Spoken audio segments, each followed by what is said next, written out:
Hello दोस्तों, राम राम। मैं हूं आपका दोस्त सुंदरपाल। आप देख रहे हैं मेरा और आपका YouTube channel zero risk blog. दोस्तों, आज हम बात करते हैं भारत और पाकिस्तान की। दोनों एक ही समय पर आज़ाद हुए थे। भारत आज नई नई ऊंचाइयों पर काम कर रहा है, बुलंदियां छू रहा है। लेकिन वहीं पाकिस्तान एक 5 साल तक का कोई प्रधानमंत्री नहीं चुन पाया। आज भी वो ऐसा प्रधानमंत्री नहीं दे पाया जो पूरी 5 साल तक अपनी सत्ता को संभाल सके। तो दोस्तों, पाकिस्तान की ऐसी क्या मजबूरी और ऐसी क्या कहानियां थी, वहां पर कोई भी सत्ताधारी प्रधानमंत्री पूरे 5 साल नहीं कर निकाल पाया। या तो वो हटाया गया या वो मारा गया। तो ज़्यादातर पाकिस्तान में राष्ट्रपति शासन लागू रहा है। सेना सत्ता पर काबिज रही है। आज भी अगर आज 2023 की बात भी करें तो पाकिस्तान के अंदर प्रधानमंत्री एक नाम मात्र है, और वहाँ पर कानून हमेशा आतंकवादियों और सेना का ही चलता है। प्रधानमंत्री अपने फैसले नहीं ले सकता है। और आज जो पाकिस्तान की बर्बादी का जो कारण है वो यही है, क्योंकि वहाँ की सरकार स्थिर सरकार नहीं रही है। 5 साल तक भी कोई सरकारें आज तक नहीं टिक पाई है। ये एक एक बेकार सा रिकॉर्ड पाकिस्तान ने बनाया है। तो कोई भी देश ऐसा रिकॉर्ड बनाना पसंद नहीं करता कि उनकी जो किसी भी देश की जो सत्ता है वो पूरे समय चले। ऐसा कोई भी ये नहीं चाहता कि वो ना चले, क्योंकि पाकिस्तान के अंदर कोई भी प्रधानमंत्री पूरे 5 साल तक नहीं कर पाया। तो दोस्तों, हम आज इस वीडियो में देखेंगे कि पाकिस्तान की इकोनॉमी जो आज इकोनॉमी ख़राब हो रही है उसका क्या कारण है, क्या क्या क्या इन्होंने गलतियां की है, इस वीडियो में हम जानेंगे। चलो करते हैं वीडियो को स्टार्ट, और हम अपना अपना रिएक्शन हम वीडियो के आखिर में आपको देंगे। करते हैं वीडियो को स्टार्ट। अच्छा, हमको सिखा रिया है। भारत और पाकिस्तान के बंटवारे के वक्त दोनों की फाइनेंशियल कंडीशन लगभग सेम थी, लेकिन आज इंडिया जहां डेवलपमेंट की नई नई मिसालें पेश कर रहा है, वहीं पाकिस्तान आज भी एक ऐसे लीडर को ढूंढ रहा है जो पीएम की कुर्सी पर पूरे 5 साल तक बैठ सके। जी हाँ, ये बड़ी ही हैरानी की बात है कि बंटवारे के बाद से अब तक पाकिस्तान में एक भी ऐसा पीएम नहीं बना जिसने 5 साल तक गद्दी संभाली हो, क्योंकि या तो पाकिस्तान ने वहां तो गोल्ड सरकार का रिकॉर्ड तख्ता बना दिया पलट हो है। जाता है या फिर पीएम की गोली मारकर आज हत्या तक कर कोई दी 5 साल जाती है। तक इन्हीं सब प्रधानमंत्री वजहों से सत्ता पर पाकिस्तान नहीं टिक पाया। डेवलपमेंट की जगह अपनी पॉलिटिकल क्राइसिस में ही उलझ कर रह गया है, और आज इसकी हालत इतनी खराब हो चुकी है कि लोग रोटी के लिए तरस रहे हैं। आज पाकिस्तान भी श्रीलंका जैसी बर्बादी के रास्ते पर है, जहां जल्दी कुछ बड़े फैसले अगर नहीं लिए गए तो देश में भुखमरी फैल जाएगी। लेकिन फैसला लेगा कौन? वहां की गवर्नमेंट जो लोगों की सुनने को तैयार नहीं है, या फिर आर्मी जो सरकार के साथ साथ पूरे देश को अपने इशारों पर नचा रही है? पाकिस्तान आखिर इस तबाही पर कैसे आ खड़ा हुआ? क्यों इस देश के हर हिस्से में आज प्रोटेस्ट छिड़े हुए हैं? आइए जरा गहराई से जानते हैं। Light of a new year, it brings a sense of hope, a hope to achieve new goals, new achievements. But for those living in Pakistan, the year 2023 remains the same as the previous one. दोस्तों, पाकिस्तान के बारे में कहा जाता है कि ये देश ऊपर वाले के भरोसे चलता है, एंड वहाँ की अनस्टेबल गवर्नमेंट और देश के लंबे टाइम से चल रहे तनाव से ये स्टेटमेंट काफी हद तक सच भी लगता है। क्योंकि सेपरेशन के इतने साल बाद भी अगर कोई देश अपना पीएम ढूंढने में ही लगा हो तो देश में क्राइसिस तो आएंगे ही। हर बार पॉलिटिकल ड्रामा होने के बाद इस देश को पीएम तो मिल जाता है, लेकिन 5 साल का टाइम पीरियड खत्म होने से पहले ही उसका तख्ता पलट हो जाता है। पाकिस्तान के first prime minister Liaquat Ali Khan की बात करें तो वो 4 साल 2 महीने तक पीएम के पोस्ट पर रहे थे, क्योंकि 1951 में रावलपिंडी के कंपनी बाग में एक स्पीच के दौरान उनकी गोली मारकर हत्या कर दी गई। इस शूटआउट में कहा जाता है कि पीएम लिकायत अली खान पर सईद अकबर नाम के एक शख्स ने गोली चलाई थी, जिसे एक पुलिस वाले ने वही ढेर कर दिया था। हालांकि इस बात का अब तक कोई स्ट्रॉन्ग एविडेंस नहीं मिल पाया है, और ना ही ये गुत्थी कभी सुलझ पाई। लिकायत अली के मर्डर के बाद ख्वाजा निजामुद्दीन को पाकिस्तान का पीएम बनाया गया, जो उस समय गवर्नर जनरल हुआ करते थे, लेकिन 2 साल बाद उनसे भी गद्दी छीन ली गई। फिर उनके बाद प्राइम मिनिस्टर की सीट मोहम्मद अली बोगरा ने संभाली, लेकिन हैरानी की बात यह है कि उन्हें भी सिर्फ 2 साल में ही कुर्सी से हाथ धोना पड़ गया। इसके बाद चौधरी मोहम्मद अली प्राइम मिनिस्टर बने, लेकिन उनकी खुद की ही पार्टी मुस्लिम लीग उनके अगेंस्ट हो गई और उन्होंने 1 साल के अंदर ही अपने पद से इस्तीफा दे दिया। इस इस्तीफे के बाद हुसैन सईद सोहरावर्दी ने मुस्लिम लीग से हाथ मिलाकर पीएम की गद्दी पर बैठे, लेकिन हुसैन सईद की भी इस पार्टी से नहीं बनी। साथ ही उस टाइम के प्रेसिडेंट इस्कंदर अली मिर्जा से उनके मतभेद हो गए, जिस वजह से उन्हें भी अपने पोस्ट से इस्तीफा देना पड़ा। इनके बाद भी जितने नेता प्राइम मिनिस्टर की कुर्सी पर बैठे वो कभी भी 5 साल तक नहीं टिक पाए। कभी किसी का तख्ता पलट हुआ तो कभी उन्हें डर्टी पॉलिटिक्स की वजह से खुद ही इस्तीफा देना पड़ा। दोस्तों, 1973 में पाकिस्तान का नया कॉन्स्टिट्यूशन बना और उसी साल 14 अगस्त को जुल्फिकार अली भुट्टो पाकिस्तान के पीएम बने। उन्होंने अपने टाइम में इकोनॉमिक रिकवरी की और देश के लिए कई बेहतर फैसले भी लिए। लेकिन 1977 आते आते उनकी पाकिस्तानी सेना से ना जाने क्या खटपट हो गई कि आर्मी ने इनका भी तख्ता पलट कर दिया। लेकिन बात सिर्फ तख्ता पलट तक ही नहीं रुकी, बल्कि उस समय के जनरल जियाउल हक ने भुट्टो को जेल में डालकर उन पर मार्शल लॉ लगा दिया, जिसके बाद लाहौर हाई कोर्ट ने भुट्टो को मर्डर के केस में फांसी पर चढ़ा दिया। इस तरह के मर्डर्स, तख्ता पलट और करप्शन ने पाकिस्तान को कभी भी एक स्ट्रॉन्ग कंट्री नहीं बनने दिया और अंदर ही अंदर उसे खोखला करता गया। दोस्तों, नवाज शरीफ के करप्शन की कहानी शायद आपने भी सुनी होगी। एक्चुअली 2013 के इलेक्शन में तीसरी बार नवाज शरीफ पाकिस्तान के पीएम बने और ये इकलौते ऐसे नेता थे जो 3 बार पीएम की गद्दी पर बैठे थे। लेकिन उनकी मुश्किलें तब बढ़ी जब पनामा पेपर्स लीक में उनका नाम सामने आया। उसके बाद सुप्रीम कोर्ट ने नवाज शरीफ पर आजीवन किसी भी गवर्नमेंट पोस्ट पर बैठने से बैन लगा दिया एंड जुलाई 2018 में उन्हें इनकम से ज्यादा असेट्स रखने का गिल्टी माना गया और इस जुर्म में उन्हें 10 साल के लिए जेल भेज दिया गया। लेकिन नवंबर 2019 में उनकी तबीयत खराब हुई और उन्होंने लाहौर हाई कोर्ट से इलाज के लिए अब्रोड जाने की परमिशन मांगी। अब हाई कोर्ट ने उन्हें 4 हफ्ते के लिए परमिशन तो दे दी, लेकिन 3 साल से ज्यादा वक्त बीत गया, लेकिन आज तक नवाज शरीफ घर नहीं लौटे एंड बाद में उन्हें भी भगोड़ा डिक्लेयर कर दिया गया। दोस्तों, पाकिस्तान को नेताओं ने तो लूटा ही, लेकिन रसिया यूक्रेन वॉर ने इस देश की कमर और तोड़ दी। दरअसल रसिया ने जब यूक्रेन के साथ मिलिट्री ऑपरेशन की अनाउंसमेंट की तो उससे एक दिन पहले ही पाकिस्तान के उस समय के पीएम इमरान खान वहां 2 दिन के दौरे पर गए थे। अब एक तरफ जहां रसियन आर्मी यूक्रेन पर मिसाइल बरसा रही थी, वहीं दूसरी तरफ इमरान खान पुतिन से मीटिंग कर रहे थे। ऐसे में काफी लोगों ने इस बात को ट्रोल करना शुरू कर दिया कि पाक पीएम इस वॉर का रिबन कट करने गए हैं। इससे कई देशों का पाकिस्तान से मनमुटाव शुरू हो गया। वैसे वजह चाहे जो भी हो, लेकिन अपने इस एक दौरे से पाकिस्तान ने कई बड़े देशों के साथ दुश्मनी ले ली एंड यूक्रेन के साथ भी उसके रिश्ते खराब हो गए। हालांकि दोस्तों, इमरान खान का कहना है कि उनका रसिया जाने का डिसीजन गलत था, लेकिन इसके लिए भी उन्हें आर्मी ने ही फोर्स किया था। दोस्तों, अब तो आप समझ गए होंगे कि आर्मी कैसे इस पूरे देश को कंट्रोल कर रही है और गद्दी पर बैठे नेता पावर में होते हुए भी आर्मी के हाथ की कठपुतली बने हुए हैं। आपको बता दें कि पाकिस्तान के इलेक्शन कमीशन ने इमरान खान पर पीएम पद का गलत इस्तेमाल करने, गैरकानूनी तरीके से सरकारी गिफ्ट सेल करने और प्रॉपर्टी जमा करने के आरोप में अगले 5 साल तक चुनाव लड़ने पर बैन लगा दिया है। साथ ही 5 साल से पहले वो किसी भी गवर्नमेंट पोस्ट पर अपॉइंट नहीं किए जाएंगे। दोस्तों, इलेक्शन कमीशन के इस फैसले के अगेंस्ट इमरान खान ने पाकिस्तान में बड़ी बड़ी रैलियां की एंड 28 अक्टूबर 2022 को लाहौर से इस्लामाबाद की तरफ इमरान खान ने एक बहुत बड़ा मार्च शुरू किया। लेकिन इसी रैली के दौरान 3 नवंबर 2022 को इमरान खान पर गोली चल गई। मतलब फिर से वही इंसिडेंट जो पिछले 70 सालों से होती आ रही थी।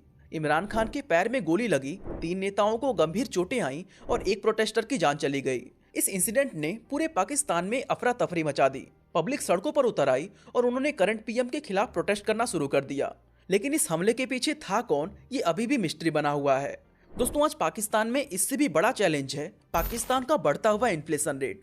जी हाँ दोस्तों, पाकिस्तान में बढ़ते सियासी वॉर के बीच महंगाई ने भी पाकिस्तान की कमर तोड़ दी है।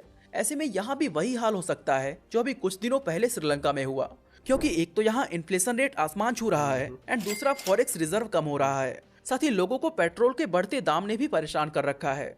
दोस्तों, बाकी देशों की तरह पाकिस्तान भी पेट्रोल पर सब्सिडी देता था, जिसके लिए उसे हर साल एक बहुत बड़े लॉस से गुजरना पड़ता था।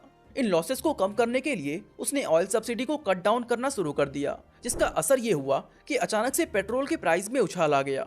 एक तो पहले ही रसिया यूक्रेन वॉर ने ऑयल के दाम में आग लगा रखा था, जिससे सिर्फ 10 महीने के अंदर ऑयल का प्राइस 38% तक बढ़ गया। लेकिन जब पाकिस्तानी गवर्नमेंट ने सब्सिडी कट की तो सिर्फ 2 महीने के अंदर पेट्रोल का प्राइस 57% और बढ़ गया। वहीं पेट्रोल के साथ साथ रोजमर्रा में यूज होने वाली चीजें जैसे 1 लीटर दूध की कीमत 150 रुपए, चीनी 100 रुपए किलो, अंडे 141 रुपए डजन एंड टमाटर 80 रुपए किलो तक पहुंच गया है। दोस्तों, इससे आप अंदाजा लगा सकते हैं कि वहां के लोगों पर महंगाई का क्या असर पड़ रहा होगा। पाकिस्तान के फेडरल ब्यूरो ऑफ स्टैटिस्टिक्स यानी FBS के अकॉर्डिंग अक्टूबर 2018 से अक्टूबर 2021 तक इलेक्ट्रिसिटी का रेट 57% बढ़ गया है, जो कि दोस्तों बहुत ही बड़ा डिफरेंस है।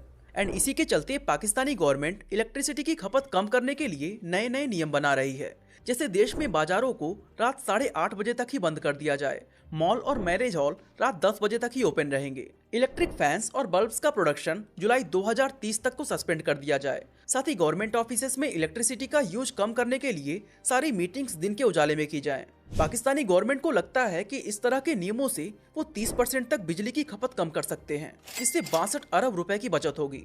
दोस्तों, इलेक्ट्रिसिटी के अलावा पाकिस्तान के कई हिस्सों में आज वीट क्राइसिस आ गया है एंड अगर इससे जल्द ही नहीं निपटा गया तो कुछ ही दिनों में पाकिस्तानी लोगों की थाली से रोटी भी गायब हो सकती है।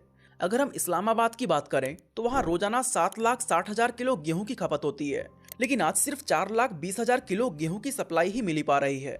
एंड इसका सबसे बड़ा वजह है पाकिस्तान में आई हुई बाढ़, जिसने सिर्फ फसलों को ही बर्बाद नहीं किया बल्कि 3.3 करोड़ से भी ज्यादा लोग बेघर हो गए। 1300 लोगों की मौत हुई, 82 लाख एकड़ की फसलें बर्बाद हो गईं एंड इससे पाकिस्तान को टोटल 12 अरब डॉलर का नुकसान हुआ। ऐसे में पाकिस्तान के बढ़ते इन्फ्लेशन और गरीबी का जिम्मेदार अनस्टेबल गवर्नमेंट के साथ साथ ये बाढ़ भी है। दोस्तों, ये सारी प्रॉब्लम्स तो थी ही कि तभी बलूचिस्तान का सेपरेटिस्ट मूवमेंट ने जोर पकड़ लिया। दरअसल भारत के बंटवारे के टाइम से ही बलूचिस्तान के लोग अलग देश की मांग करते रहे हैं। उन्हें कभी भी पाकिस्तान के साथ रहना पसंद नहीं था। अगर हम एरिया के हिसाब से देखें तो बलूचिस्तान पाकिस्तान का सबसे बड़ा प्रोविंस है एंड यहाँ की खास बात यह है कि इस जगह पर नेचुरल रिसोर्सेज भरी पड़ी है। यहाँ कोल, यूरेनियम, पेट्रोल, नेचुरल गैस और कॉपर का बहुत बड़ा भंडार है। दोस्तों, कुछ समय पहले पाकिस्तान ने यहाँ चीन के साथ कई प्रोजेक्ट शुरू कर दिए एंड ये दोनों मिलकर भारी मात्रा में वहाँ से नेचुरल रिसोर्सेज निकाल रहे हैं, जिसके चलते लोग इसके और भी अगेंस्ट हो गए हैं। बलोच नेशनलिस्ट लीडर्स का कहना है कि पाकिस्तान की सेंट्रल गवर्नमेंट उन्हें बर्बाद कर रही है। उन्हें देश के बाकी लोगों की तरह राइट्स भी नहीं मिल रहे एंड पाकिस्तानी आर्मी वहाँ किडनैपिंग, हरासिंग और लोगों का मर्डर कर रही है। और यही वजह है कि पाकिस्तान के खिलाफ उनका सेपरेटिस्ट मूवमेंट और भी तेज होता जा रहा है। दोस्तों, बलूचिस्तान एक ऐसा प्रोविंस है जो कभी पूरी तरह पाक गवर्नमेंट के कंट्रोल में नहीं रहा है। यहाँ गवर्नमेंट से ज्यादा कबीलाई सरदारों की चलती है। इन लड़ाकू कबीलों का अपना अलग और हैरान करने वाला कानून है, जिसके तहत हाथ के बदले हाथ और सिर के बदले सिर काटने की परंपरा चली आ रही है। दोस्तों, आज पाकिस्तान इस समय बहुत सारी सीरियस प्रॉब्लम्स से जूझ रहा है और जल्द ही अगर इन प्रॉब्लम्स का कोई स्ट्रॉन्ग सोल्यूशन नहीं निकाला गया तो ये देश पूरी तरह बर्बाद हो सकता है। वैसे दोस्तों, आप पाकिस्तान की इस हालत का जिम्मेदार किसे मानते हैं? अपना जवाब हमें कमेंट करके जरूर बताएं। बाकी इसी तरह अगर आप जानना चाहते हैं कि डिजिटल इंडिया के इनोवेशन। दोस्तों, वीडियो को हम यहीं पे ख़त्म करते हैं। दोस्तों, आपने इस वीडियो में बहुत कुछ जानने को मिला होगा। देखा होगा कि पाकिस्तान की जो राजनीति है वो उसमें 1947 से लेकर अब तक उथल फुथल आता ही रहा है। कोई भी सरकार पूरे 5 साल तक नहीं निकाली है। जो पहला प्रधानमंत्री बना था, जब पाकिस्तान आज़ाद हुआ था, तो उनका जो पहला प्रधानमंत्री बना था वो 4 साल 2 महीने, उसके बाद उसकी गोली मारकर हत्या कर दी गई थी। उसका भी आज तक सही तरीके से ये कोई उसकी कोई जांच नहीं कराई गई। उसका जो मारने वाला था वो भी मौके पर मर गया था। उसके बाद ये नहीं पता लगा कि वो कौन था। उसके बाद फिर दूसरा प्रधानमंत्री बना, वो भी 2 साल, फिर उसके बाद 1 साल, फिर 2 साल, ऐसे करते करते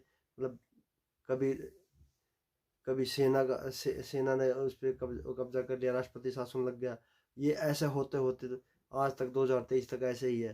पीछे नवाज शरीफ एक ऐसा प्रधानमंत्री थे जो 3 बार प्रधानमंत्री बन चुके हैं और उनको आय से ज़्यादा संपत्ति रखने और पनामा में उसका नाम आने के कारण उस पर केस चला और 10 साल की उसको सज़ा दी थी। तो 2018 में जब वह अधिक ज़्यादा बीमार हो गए तो लाहौर की एक कोर्ट ने उसको इलाज कराने के लिए लंदन भेज दिया था। उसको 1 महीने की छुट्टी दी थी, लेकिन वो 2018 से लेकर आज 2023 तक इंग्लैंड में ही रहा है। उसको पाकिस्तान की सरकार ने उसको भगोड़ा साबित कर दिया है और वो कभी भी पाकिस्तान नहीं आ सकता है। रही बात इसके जो प्रधानमंत्री है शहबाज शरीफ, वो नवाज शरीफ के भाई है।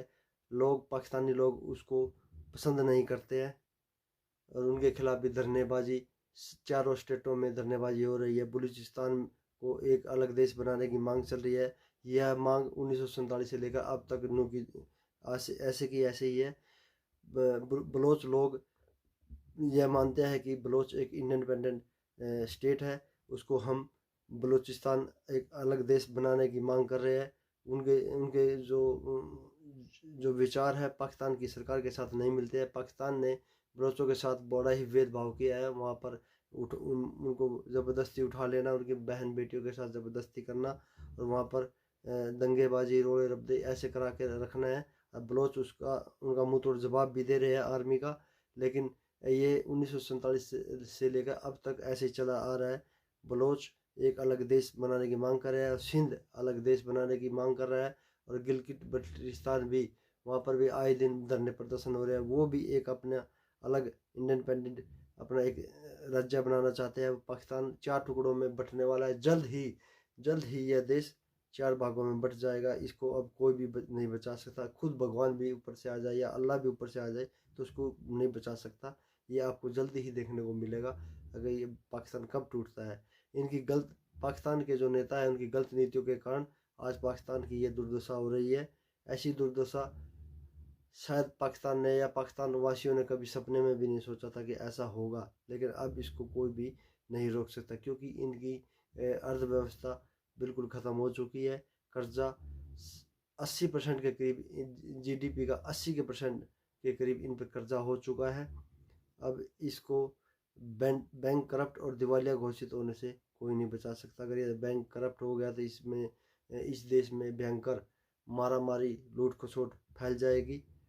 अनाज, इस देश में अनाज संकट बहुत गहराया हुआ है। 160 रुपये केजी के हिसाब से आटा बिक रहा है।